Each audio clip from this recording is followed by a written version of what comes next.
आदिल की सारा से शादी ज़ारा के लिए एक कड़े इम्तिहान से कम नहीं, क्योंकि वो खुद भी आदिल से मोहब्बत करती है और आदिल भी ज़ारा से मोहब्बत करता है। लेकिन अब सवाल ये उठता है कि ज़ारा अपनी मोहब्बत को अपने सीने में दबा लेगी या फिर अपनी बहन सारा की खुशियों का गला घोंट देगी। ज़ारा के लिए खुशी की खबर ये होती है कि आदिल और सारा के रिश्ते को इसकी माँ शाजिया नहीं मानती। वो कहती है कि जिस तरह फराह ने शाजिया पर जुल्म की बौछार की है, इसी तरह जब सारा आदिल के निकाह में आ जाएगी तो फरहत सारा के साथ भी बिल्कुल ऐसा ही करेगी। बस सारा की माँ इस खौफ की वजह से इस रिश्ते में नाखुश होती है और इनकार कर देती है। मासूम सारा को इस बात का पता नहीं होता कि इसके साथ क्या हो रहा है। सारा तो दिलो जान से आदिल को चाहती है, मगर आदिल ज़ारा से मोहब्बत करता है। इधर दूसरी तरफ रिक्शे के साथ मुकाफात अमल होता है। रिक्शे के साथ जब वो अपने घर से शॉपिंग के लिए निकलती है तो रास्ते में देखती है कि इसका शोहर मुनव्वर एक आज़ादाना लड़की के साथ घूम रहा होता है। रिक्शे मुनव्वर के पास जाती है और उससे कहती है कि ये लड़की कौन है। वो रिक्शे को देखकर एकदम चौंक जाता है और वो रिक्शे से कहता है कि रिक्शे तुम यहाँ क्या कर रही हो। आगे से रिक्शे कहती है कि मुनव्वर, मुझे शर्म आती है तुम्हें अपना शोहर कहते हुए। मैं अंधी थी जो तुम पे मर बैठी। इसके बाद रिक्शे अपने मामू के घर चली जाती है।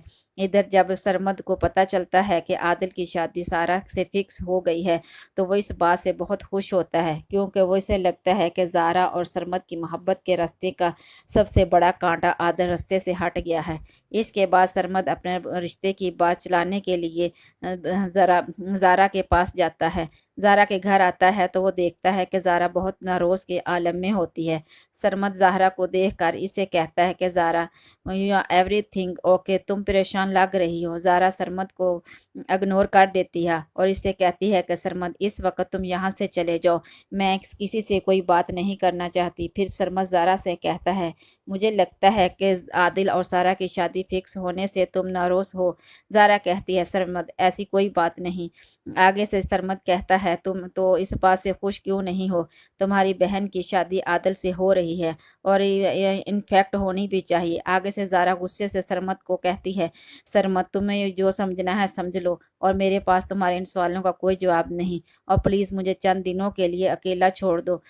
इधर सारा की फुफ्फो को जब पता चलता है कि आदिल की शादी सारा से फिक्स हो गई है तो वो भी इस रिश्ते से नाखुश होती है, क्योंकि सारा के की वजह से फरहत बहुत सहमी होती है। वो ये नहीं चाहती है कि आदिल की शादी सारा से हो जाए, क्योंकि सारा फरहत की ऑलरेडी दुश्मनी चल रही होती है। असल में फरहत सारा की शादी आदिल से इस वजह से नहीं चाहती क्योंकि फरहत की नज़र अपने भाई की प्रॉपर्टी पर होती है।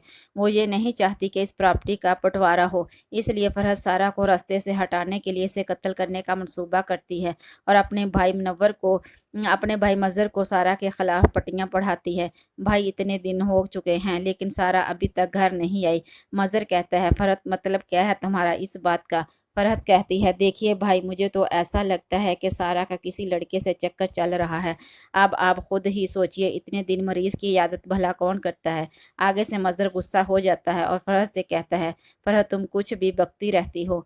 माना कि तुम मेरी बेटी अच्छी नहीं लगती, लेकिन मैं ये बात हरगज़ बर्दाश्त नहीं करूँगा कि तुम मेरी बेटी के किरदार कशी को करो। फरहत अपने मुंह की खाकर वापस अपने कमरे में चली जाती है।